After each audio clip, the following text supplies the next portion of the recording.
B4C, outra de prata, índio e cádmio. São materiais absorvedores de nêutrons. Quando nós queremos diminuir as fissões, o que nós fazemos?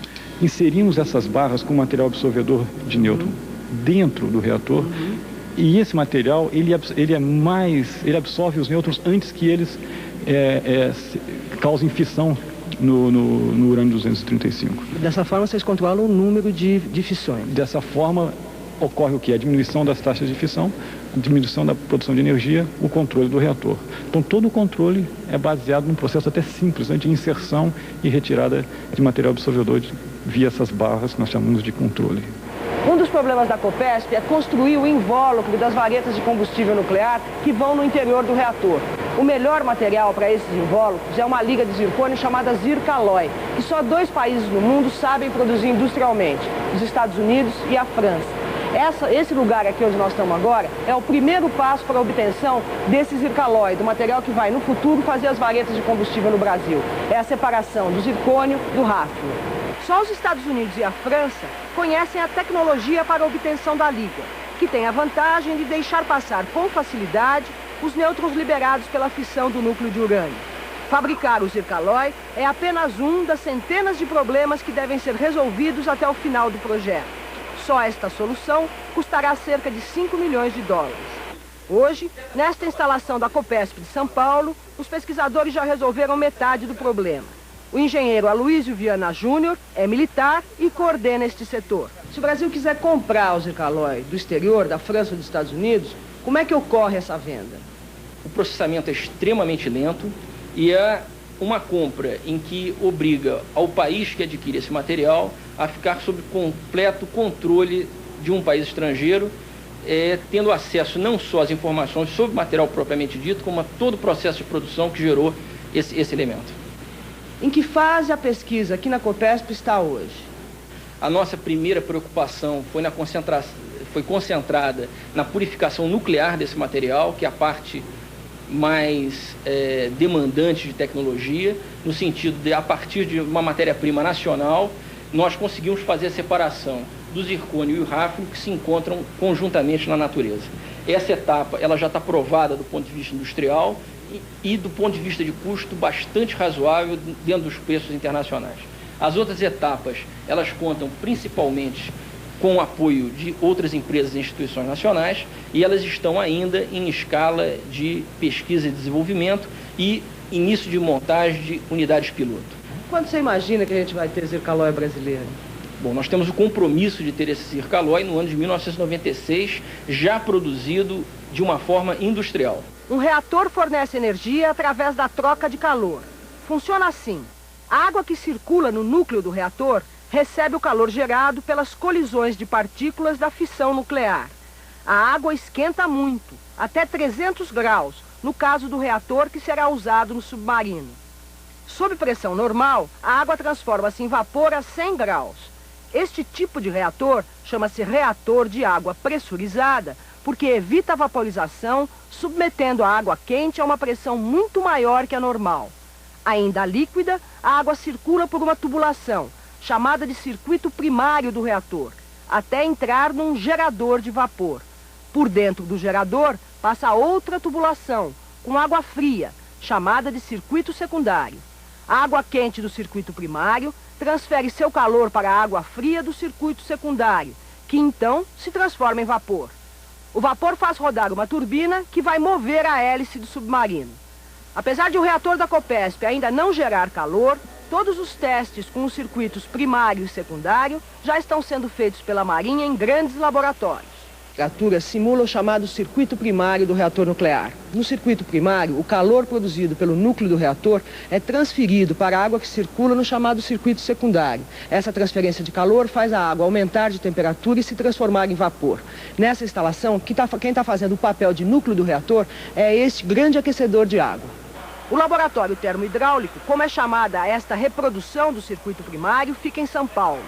Os testes que reproduzem condições do circuito secundário serão feitos no Centro Experimental de Aramar, neste grande galpão. Esse laboratório é chamado aqui dentro da Copesp de Laboratório de Desenvolvimento dos Equipamentos de Propulsão. Aqui vai ser testado o chamado circuito secundário do reator nuclear que vai mover o submarino. Esse laboratório vai ser o único do hemisfério sul capaz de testar turbinas a vapor, máquinas e motores elétricos de grande porte.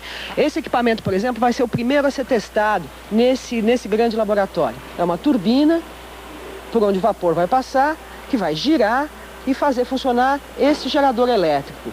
Qual é o grau de nacionalização desses equipamentos que estão sendo instalados aqui? Todos os equipamentos utilizados no Laboratório de Desenvolvimento de Equipamentos da Propulsão são totalmente nacionalizados. Vocês encomendaram isso à indústria brasileira, né? Ela respondeu corretamente? Evidentemente, e o grau de resposta da indústria nacional foi excelente. A turbina principal do submarino será testada aqui, para verificar se é capaz de mover a hélice. Até a resistência que a água do mar vai oferecer ao movimento da hélice será simulada neste laboratório. Mas todo o esforço para dominar o sistema de propulsão do submarino não vai servir para nada se a Marinha não souber produzir o combustível nuclear que move o reator.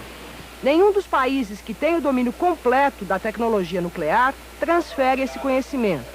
O centro dessa tecnologia é o enriquecimento do urânio.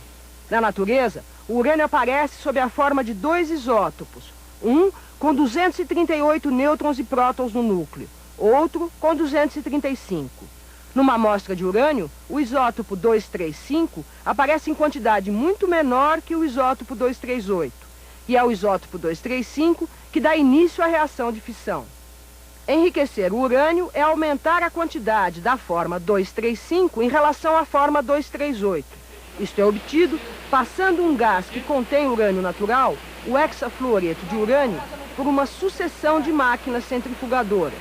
Esta sucessão de centrifugações é chamada de cascata de enriquecimento pelos técnicos. Agora nós vamos entrar na área de enriquecimento de urânio. Nem tudo o que nós vamos ver poderá ser filmado. Essa aqui é a instalação da MC02. Aqui a equipe não vai poder mostrar exatamente o que eu estou vendo.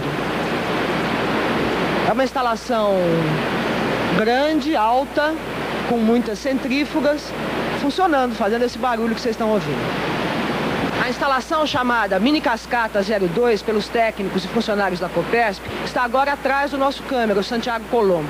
Ela não pode ser mostrada para proteger as informações tecnológicas que estão contidas na própria instalação, não fornecer, portanto, pistas de como é que o Brasil está fazendo o enriquecimento de urânio. O engenheiro José Cláudio Pedrosa é o responsável pela unidade de enriquecimento de urânio. Por que está tudo coberto aqui no módulo 0? Para salvaguardar nosso segredo tecnológico, então nós construímos esses tapumes, né, já com a instalação construída.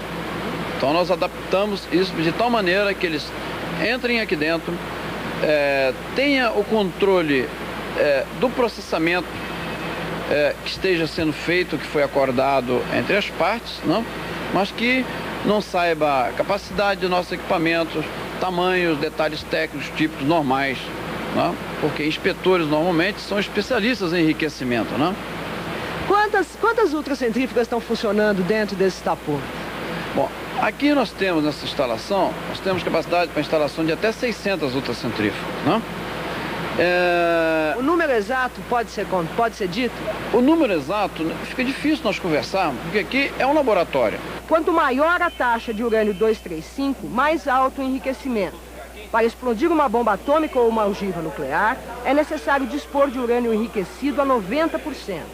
Assim, é possível saber se um país está ou não fazendo armas nucleares a partir da taxa de enriquecimento de urânio que procura obter. Oficialmente, a instalação de Aramar, que ainda é uma unidade piloto, enriquece urânio a taxas em torno de 5%, suficientes para fazer o combustível do reator nuclear, mas não para fazer armamento. Hoje, quem controla a unidade é a Comissão Nacional de Energia Nuclear, a CNEM. No futuro, a fiscalização será realizada por uma agência mista argentino-brasileira. Os argentinos fiscalizarão as instalações nucleares em nosso país e os brasileiros fiscalizarão as argentinas. A fiscalização mútua vai começar quando o Congresso Nacional aprovar o Acordo Brasil-Argentina. O que garante a quem fiscaliza, aos órgãos fiscalizadores, de que vocês efetivamente estão enriquecendo a 5% apenas? Bom, existe dentro da Comissão Nacional um grupo de salvaguardas. Esse